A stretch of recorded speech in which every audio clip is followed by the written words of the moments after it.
In this video, I'll show you how to unmute people in the Instagram app on your iPhone or Android device.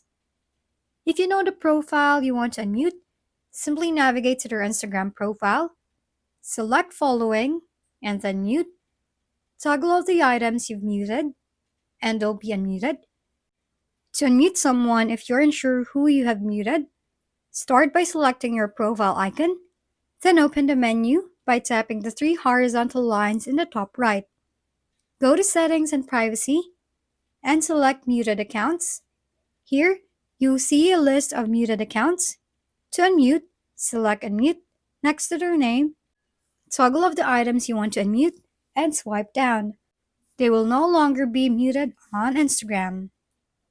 This has been Solution Junkie. Don't forget to leave a thumbs up, subscribe, and hit the bell button to stay updated on our latest uploads.